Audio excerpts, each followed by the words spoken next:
Senghor loolu nag la ñuy waxtaanee Cheikh ma bàyyi la nga yaatal. jërëjëf merci. xam nga fu mu nekk nii ci campagne bi candidat bu nekk wax na man bu ma falee nii laay doxalee footballu Sénégal. les promesses de campagne. voilà ñoom ñëpp nekkoon na seen campagne. ba tax na tey jii ki ñu fal ñu ngi ko falee loolu la ñu jàpp ñu ngi ko falee ci base u promesse. maanaam li mu waxoon. programme bi. dañ ne lii dañ ne Ablaye Fall yow la ñu fal parce que sa programme mën na suqali mën na defar footballu Sénégal kon nag ci loolu lañ koy mën a juger parce que man souvent dama jàpp ne maanaam nit ki lu mu wax day respecter kàddoom man loolu laa jàpp nit ki lu mu wax day respecter kàddoom te nit du dem ba ci biir di changer. loolu na dafa bare nag fii parce que boo xoolaat de sunu sportif yëpp léegi bu njëkk ba déedéet mais léegi sunu sportif yëpp sunu dirigeant sportif yëpp ay politiciens lañ maanaam dañuy mbubboo maanaam yëre politicien la ñuy sol. bu ñuy campagne bu ñu faloo da ngay xool ci ñoom maanaam liñ daan politique. ni gars yi di politiquer. ne lii dama koy def. après duñ ko def. moo tax ñuy méngale programme bi ak promesse de campagne. loolu la voilà promesse de campagne parce que ñoom ñëpp. ñun loolu lañ jàpp. kon nag ñun tey jii dañuy xool bu ñu doxalee xam ne que lii la waaye tey jii il faut que Sénégalais yi xam que premier chantier urgence bi nga xam ne l'actuelle équipe dirigée par Ablaye Fall war na ko def ce sont les textes. gis nga souvent ñu ngi koy wax man wax naa ko fi AG yi dañ koy wax bii AG gis nañu nii AG bi melee. dégg nga mu nekk loo xam ne vraiment lu xaw a doy waar la ba tax na fu mu nekk nii lii nga xam ne moom mooy lii mu wax ci loolu la ñu mën a sukkandiku jàpp ne que moom dana doxal footballu Sénégal. texte yi dafa baaxul amul noonu am na yu ci déedéet texte bi dafa baaxul texte bi yii maanaam yu régir footballu Sénégal maanaam xam nga lan la dafa baaxul. texte yi ci boppam moom moo baaxul. d'accord dégg nga loolu la texte yi ci boppam bu ñu demee ba toog te demee ñu texte yi bien ñu xam ne.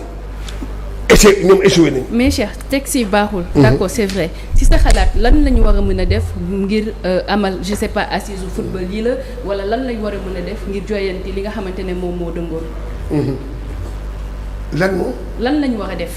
ci texte yi. waaw non yëpp. texte yi baaxul. d'accord amul loolu laa la wax ne amul naan non parti bi lii la ñuy wax déedéet texte yi. il faut parce que il faut que ñu xam benn affaire tam day am. dafa coïncider élection yi dafa coïncider wala dafa ñëw fekk si lu bees ci sport au Sénégal mooy le code du sport te buñ ko changé wul adapté ko ak code du sport bi dañuy am problème parce que code du sport baa ngi fii dëgg la conseil des ministres rek lay yem foofu la day dem assemblée après ñu def loi d'application bi waaye dama ne il faut que ñu adapté ko ak code du sport bu Sénégal. mais Cheikh si code du sport boobee prendre ñu woon en compte changement yooyu wala bokk si woon. non code du sport bi xam nga c'est général. c'est le sport en général. donc sport bi changement texte yi bokk si woon. sport au Sénégal nii lay doxee.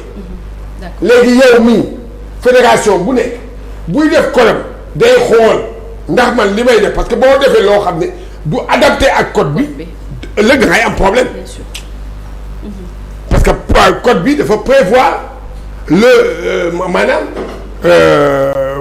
professionnalisation des disciplines du sport code bi dafa prévoir maanaam le financement des clubs. waaw xam nga loolu la xam nga dafa prévoir les statuts du dirigeant le statut de l'entraîneur donc nag ñoom seen jëmu bopp ñoom dañ ko war a adapté ak loolu te buñ ko xoolee parce que attention foofu mooy kii bi bu ñuy defal première chose code bi dañ koy xaw texte fédération yi dañ koy changer jël code bi nag ñi koy càmbar dañuy xool ci code bi. moo tax ma ne la ndax texte yi dafa laaj assise wala lan la laaj. mais bien sûr dafa am dañ koy jël jox ko ñi nga xam ne dañoo càmbar ci côté boobu. ñoom ñu defar ko togg ko ba mu ñor présenté ka mais buñ ko def tamit parce que gis nga code bii nii asam xool sax ma ne code bi texte fédération bii xam nga lu tax mu am problème nii bi may nekk en 2008 maa ngi CICES assemblée générale CICES ma toog bi ma toogee assemblée générale CICES gars yi di def parce que bi ñu ko génnee dama njëkk man yàlla dafa def man dama gis code dama gis texte yi bi ma ko gisee man ne leen texte bi baaxul. foo ko tegoon boobu. waaw parce que dama ci gis maanaam incohérence yi dama ko ci gis. mais soulever ñu si ñaar rek. première incohérence dégg nga moom mooy maanaam égalité parce que c'est dépassé Sénégal rek moo am club bi Ligue 1 voie 3 lay kii 3 Ligue 1 3 Ligue 2 ñu ne non 2 voies Ligue amateur amul fenn ñëpp benn voie la club bu nekk noonu la boo demee Côte d'Ivoire boo demee voie benn voie la club la amul kii mu ngi nekk kii non loolu premièrement loolu. te tamit ni ñuy élire bureau bi yow kaay dama jox benn exemple. xoolal tey jii Ablaye Fall pouvait se retrouver heureusement dafa am chance. Ablaye Fall pouvait se retrouver ak benn gouvernement boo xam ne kenn àndul ak moom. surtout avec les. tey bu ligue amateur bu doon beneen camp bi moo gagné ligue amateur beneen camp bi gagné xaw ma les représentants des clubs de Ligue 2 ou bien de Ligue 1 naka lay gouverner. mooy avec les vice-présidents. waaw loolu laa ne naka lay gouverner bu dee vice-président yëpp nekku ñëwoon ci camp léegi naka lay gouverner. difficilement dafa mel ni rek Sonko di gouverner ministre yi maanaam ministre yëpp nekk ay opposants kooku naka lay liggéey. c'est ça. dégg ni naa la bu ma toogoon fii dama lay wax incohérence yi nekk ci texte yi dafa bari. et la non limitation des mandats. la non limitation des mandats parce que la FIFA léegi dafa ne fédération yi léegi mandat yi dañ koy limité te nekkul ci texte yi. déedéet. léegi nag dañ koy def parce que FIFA dafa ne 3 mandats léegi dootoo ko passé fii. mandat de combien d'années de 4 ans. de 4 ans FIFA dafa ne léegi 3 rek donc gis nga yooyu yëpp mooy laa lay wax texte yi maa ngi rappelé bi mooy j'aime le rappeler def naa fii laa ko rappelé sax dégg nga mooy que man bi may naan texte yi baaxul. bi ñu génnee CICES ma leen texte yi baaxul. Il y avait boobu c'était le comité de normalisation dirigé par Diagne Ndiaye le tout puissant Diagne Ndiaye mooy le président du CROS le tout puissant xam naa tax ma wax loolu le tout puissant Diagne Ndiaye. qu'on salue au passage. voilà moom dafa dégg ñu may interviewé ci bunt bi parce que ma ne leen les textes là ne sont pas bons mu xaar ba ma pare mu xëcc ma andi ma ba ci oto mu ne ma Gomis ne déconne pas yow ñun liggéey nañu adopté nañu textes yi. waaw léegi yow boo génnee di naan baaxul da ngay indi ma ne ko président dama laa sama dëgg de. mu ne ma boo ok ma ne ko texte yi baaxul de. et boobu amoon réseaux sociaux gars yi dañuy vaaraat. non man mën naa laa vaar parce que wax nga ko fii ba nga ne beneen année bi si topp si la ñu fal Augustin en 2013 il avait même promis que ni dina revoir texte yi et là on est en 2025. moom laa lay wax Augustin ci boppam moo génn. te moom moo ko defar parce que moo nekkoon moo doon président commission juridique ci. fédération non ci comité de normalisation bi.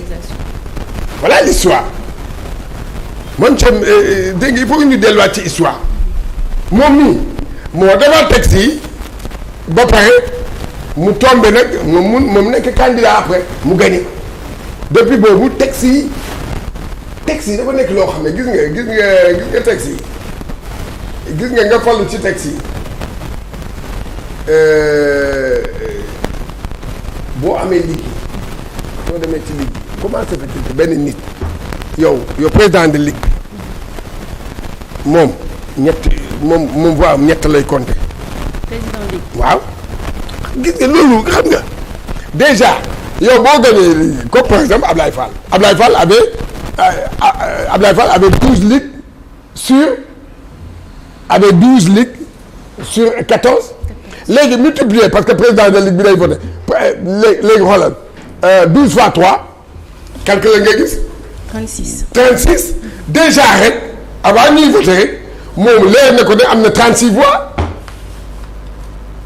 mais loolu mooy lan leer na ko parce que bu gars yi di wax ni jàpp ni mais c'est vrai il a gagné parce que déjà rek am na 36 voix il avait 12 ligues sur 14. mais il en a profité da ko fee fekk rek. waaw non da ko liggéey. daa dem liggéey def ko mais loolu moo tax man ma ne. li may wax moom mooy lenn. mooy que il faut que ñu xoolaat texte yi. kon nag loolu moom mooy kii. deuxième chose fi koy xaaree Ablaye Fall xam nga mooy fan. mooy koppar gi il faut que club yi am koppar. ah non ñoom ñëpp. moom mii moo toog man fi ma toog nii fii la toogal na te il a promis dugal ci football bi 10 milliards il a promis dugal donc nag parce que club yi ci seen bopp ñoo ndóol modèle économique suñu club yi moo maanaam dafa dépassé sama temps ñoom papa la man sama papa bi muy joué en 1940 yooyu noonu. sama papa bi muy joué boobu temps yi modèle bii moo fi nekkoon temps AEF coupe AEF temps yi dans les années 50 60 70 80 modèle boobu moo fi nekk ba léegi le modèle économique de nos clubs mooy que ma xam nga lan la poche benn nit moo koy diriger poche am benn nit mooy président moom mooy génne xaalis. modèle économique boobu et alors que texte charte du sport li mu la wax dafa ne association égale lan si on cherche de l'argent tout le monde cotise du loolu la waaye loolu amul ça n'existe pas dans le code charte du sport bii ñu nekk nii dafa ne cotise pas njàcc pas waaye fii cotise pas njàcc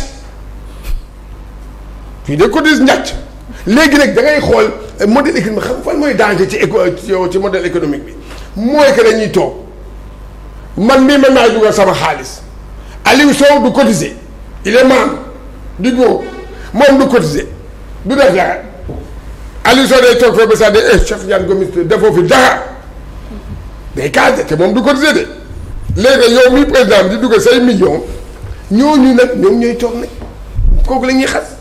donc ce qui veut dire mooy li may wax mooy loolu mooy chantier beneen chantier mooy que coûte que coûte non il faut que qu'on change maanaam suñu club yi ni ñuy doxee baaxul mais loolu code du sport bi prévoir na ko te code du sport bi prévoir na ko dëgg la waaye nag yow mi président fédération li nga war a def moom mooy kii bi di am xaalis moom il a dit Abdoulaye Fall dafa wax benn affaire boo xam ne bu am solo.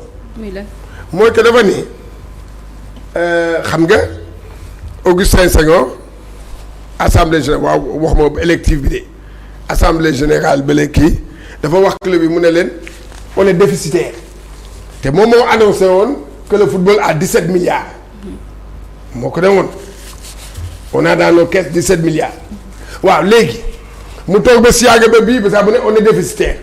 bon loolu beneen affaire xaalis bi fi mu dugg parce que man gisuma bon voilà. investissement voilà 17 milliards.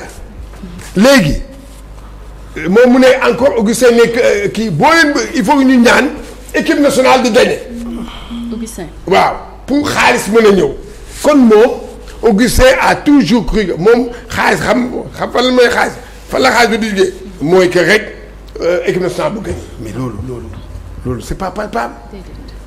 mais parce que chance la gagné dëgg la gagné performance la ci la mais boo ko bëggee sukkandiku bu ñu gagné rek bu ñu gagné coupe d'Afrique bu ñu gagné coupe du monde wala bu ñu qualifié coupe du monde foofu la ñu mën a am xaalis kon léegi yow liggéeyoo Ablaye Fall nee na man loolu nee na loolu bonus la loolu prévoir ma ko loolu la digle de mu ne loolu bonus la loolu bu ñëwee baax na bu ñëwul baax na mais les clubs doivent avoir de l'argent ou bien xool benn mécanisme bu leen di permettre ñu ut xaalis de financement waaw xam nga affaire bi yëpp foofu la affaire bi nekk mooy que il faut que nos clubs là ñu xam ne ni ñuy dundee il faut que ñu changer ko donc waaw donc léegi nag mu nekk loo xam ne kon léegi nag loolu mooy urgence yi loolu ma lay wax noonu loolu mooy déjà ñaari yooyu texte yi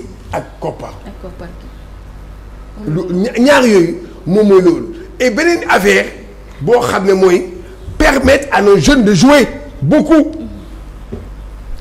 la petite catégorie ne joue pas assez nous on a été champion d'Afrique en junior et en cadet waaye là c'est l'arbre qui cache la forêt bu nekkuloon ñoom Madi Touré génération foot bu nekkuloon xam nga man damay wax loo xam ne il faut que nit yi di koy accepter xuloo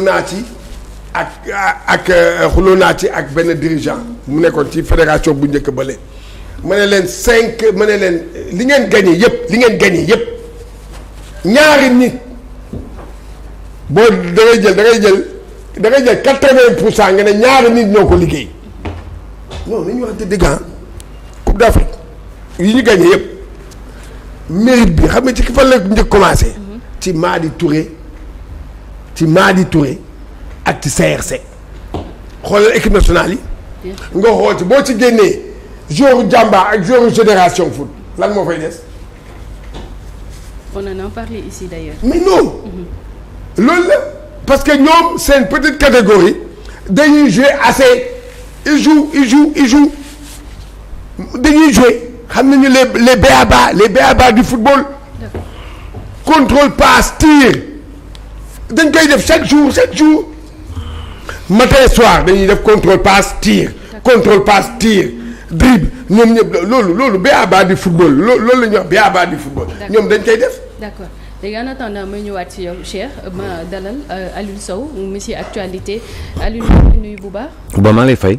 di la waaw ça va alhamdulilah tranquille j'espère. alors sànq ñu ngi doon waxtaanee li nga xamante ne moo di les urgences de l'heure qui attendent ki nga xamante ne moo di Abdoulaye Fall l'actuel président mais le président nouvellement élu de la fédération sénégalaise de football yow boo doon ñëwaat ci urgence yooyu lan nga yaakaar ne moo ci gën a urgent. D'abord en général il faut que qu'il sache mieux faire que ñi nga xam ne ñoom ñoo fi nekkoon. que le prédécesseur donc moom moom Abdoulaye Fall li nekk ci ndoddam dina dis trop ci moom j'espère que ni lépp luy man c'est surtout sur le côté transparence j'espère que ni ni nar a gérer fédération bi dina leer et que képp ki nga xam ne da nga fi nekkoon comme gars yi dañu bëgg changement moo tax ñu jëlee fi Augustin ak ñi doon ànd ak moom il faut d'abord au départ ñi muy choisir bon j'entends parler de direction technique je crois que ni ki nekkoon directeur technique j'espère que ni du fi toogaat oui non vous voulez un changement monsieur Fall eh ben il faudrait que vous assumez vos responsabilités par rapport à ce changement parce que yéen yaa leen ko bëgg yéen yaa leen ne Augustin li mu fi doon def dara baaxul Moussa fi dégg aussi Cheikh Diane Gomis wax fi am solo ci wàllum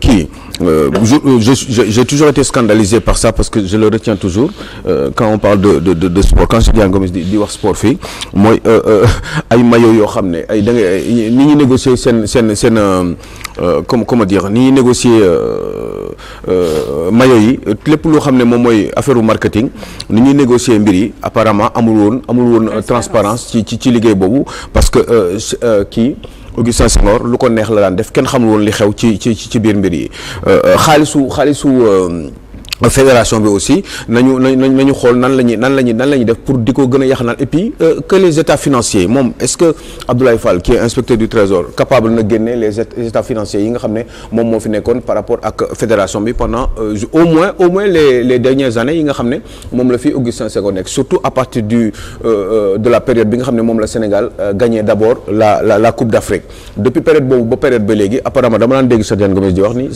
xaalis bi dafa doon tourner au moins Sénégal a eu à gagner entre 15 xawma ak 17 milliards de francs CFA entre coupe du monde bi coupe d'Afrique bi ak yi demee noonu ak les différents championnats yi nga xam ne moom la gars yi gagné fii moom la équipe nationale gagné donc yooyu yëpp est-ce que Abdoulaye Fall dina ko jël teg ko si table parce que ku bëgg transparence ñëw nga ne da nga bëgg def lu bees mu auditer quoi.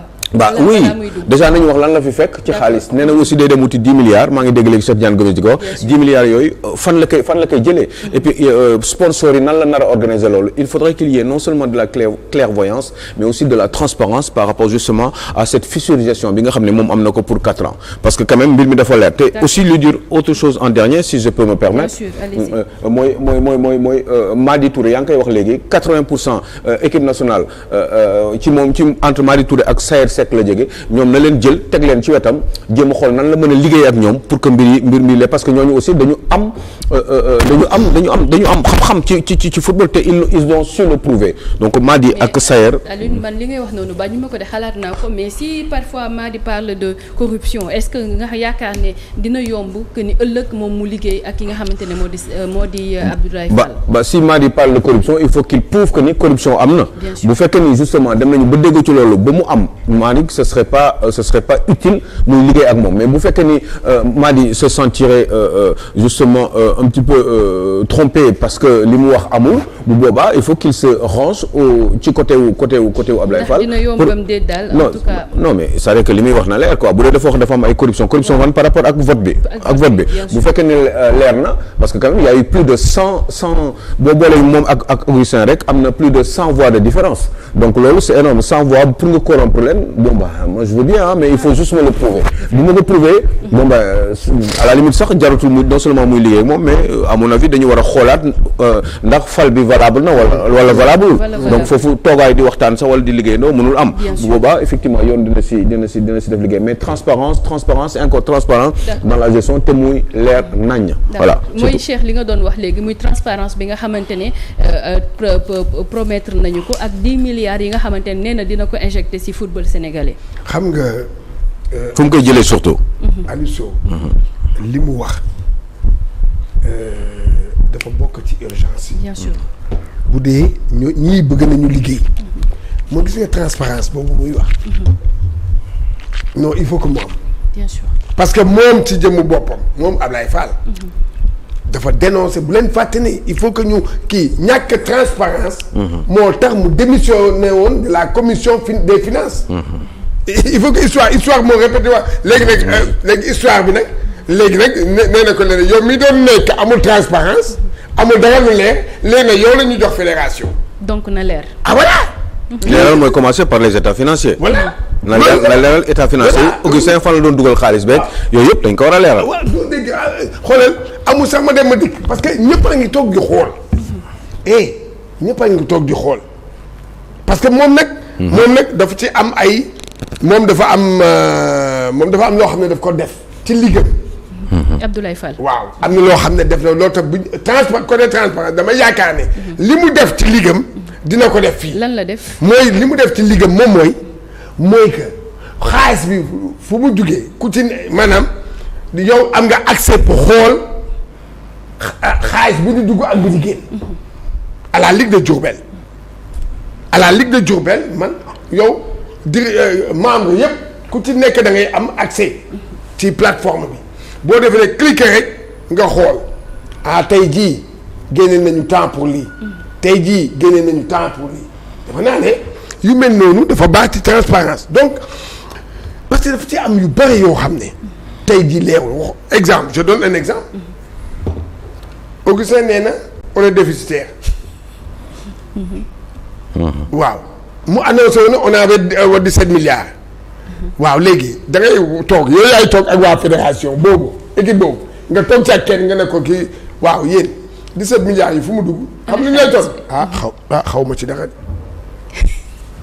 loolu la ñuy wax. lui Lamine moom démissionné na. ma jox la beneen exemple. mayo yi.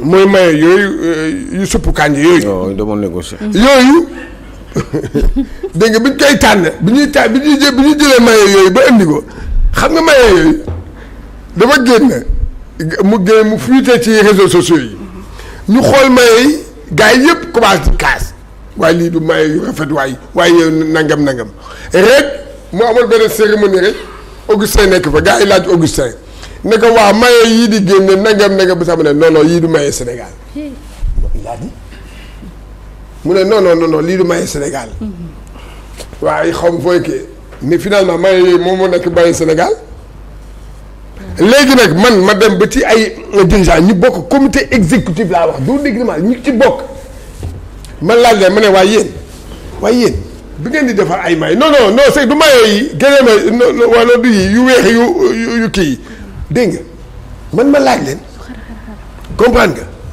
man ma toog man ma laaj leen ma ne leen waaye yéen noonu def ba tànn mayo yi yéen bi ngeen di tànn mayo yi léegi ñu yéen mën na leen xam lañ ñu ma xam lan lañ ma wax ñun de yéeguñu tiinuñu non comment tu peux être membre du comité exécutif mu am ay décisions yi fay am te yow yéeguloo tiinuloo loolu naka la mën a demee yéeguloo tiinuloo loolu ci ban monde la nekk. déedéet. yow ñun ñii équipe bu petit déj. déjà. du lu xew fii rek loo xam ñëpp a koy xam. waaw saakatuma nag comité exécutif mais xamuloo fan la dañuy toog ba si yàgg ne la diw. non c'est sûr. dem nañu ñëw nañu am nañu tant de millions ci ban base. moo leen wax rek. dem nañ fii di kii di non mais il y a des choses yoo xam ne gis nga. bu transparence amul loolu la ñuy xaar Ablaye Fall mooy xaar ko ci transparence boo xam ne moom mooy lu am na ko ñëpp yëg et surtout la voie la plus rapide pour à ce que ngay def transparence mooy c'est la presse tu appelles. à des conférences de presse. waaye décision bu am gis nga naar yi wala kii France wala Europe yooyu européen gis nga seen sport wala seen football bu amee benn affaire conférence de presse am na wala bu amee conférence de presse am na président bi day bu amee benn affaire bu rek jóg na pour expliquer mais ñii xam nañu def ñi dañuy xaar presse bi ñëw ci ñoom alors que ñoom ñoo war a ñëw ci presse bi expliquer ne décision bii jël nañ ko lii ak lii moo tax ñu jël ko mais fii non fii da ngay woo ab dirigeant nga woo ko sax nga laaj ko nga ne ko waa man de dama la bëggoon interview mu ne déedéet non dama laaj diw la de man sama yoon nekku ci noonu la ñuy def donc ce qui veut dire li am ba am moom mooy il faut que ñu xam ñun ñii il faut que ñun ñu xam dégg nga ñun ci parce que c'est l'argent public mais c'est l'argent public cher mais sama xel day dem si yaa ngi fàttali ko un jour ñëw nañ fii nga wax nga déjà c'était le thème muy bi ngay wax ne petite catégorie dañoo dem football bi ñu ñëwee ñu ne andi leen seen maillot dañ koy denc ba ngeen waroon compétir laa wax parce que xam nga lu tax maillot yi man dama jàpp ne dafa doyul maillot dafa doyul ba tax na maillot yu bees yi senior bi rek moo koy joué. xale yi ñu jox leen maillot yàgg man loolu laay jàpp te gis nga équipementier bu lay jox taille yëpp la lay jox équipementier boo leen signé buy solal équipe bi taille yëpp la lay jox. catégorie yëpp. doo dégg da lay jox taille yëpp. taille S taille M taille L taille lépp. ay yoo xam ne jigéen ñi moom la ñuy sol. ay yoo xam ne pour tàngaay la yoo xam ne boo ko solee tàngaay. pour tàngaay la am na yoo xam ne pour sedd la yooyu yëpp dafa am de. sur les urgences de l'heure si football féminin nag nga daanelee foofu xanaa. waaw mais non mais c'est que football féminin lii xam nga lan la ñuy xaar ci ñoom. Copa xaalis bi di jógee FIFA di ñëw foofu nañ ko jël jagle ko ñooñu ñu jox leen ko ñoom ñu liggéey ñoom dañu liggéey parce que ñoom xam nañuy xaar football féminin lu muy xaar xaalis mooy urgence bi mooy financement bi. Le football a besoin d'argent et premier ki naka njëkk ut xaalis balaa kii moom mooy les dirigeants après nag état bu lay jàppale mu jàppale utal la moyen boo xam ne da ngay am xaalis parce que le code du sport loolu la prévoit le code du sport a prévu dégg nga le financement du sport léegi bu dee ba def leen kii bi maanaam kii bi environnement bi maanaam financement bi di accessible là maintenant c'est bon loolu laa lay wax kon nag mu ngi noonu aujourd'hui li gën li am solo mooy il faut que 3 mois la ñu wax de pour taxi yi de 3 mois. dina am déclaration de patrimoine ah.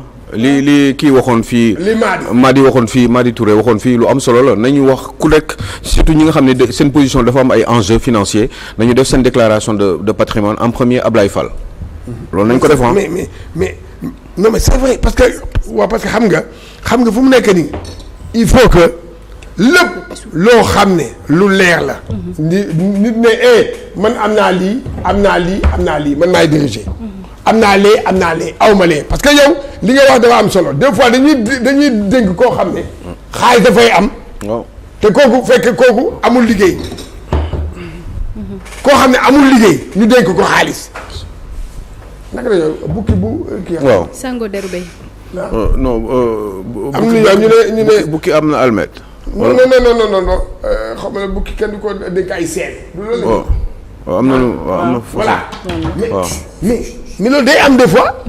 moo taxoon il faut mu leer. waaw il faut que léegi yow nit ki yow bu ñu lay dénk nga yore benn commission boobu xam ne foofu y a de l'argent bu fay dugg mais non da nga war a nekk koo xam ne waaye boo ko joxee ab chômeur. wala nga jox ko ab Cheikh Tidiane Gomis bi nga xam ne waaw moom ci foofu lay yaakaar.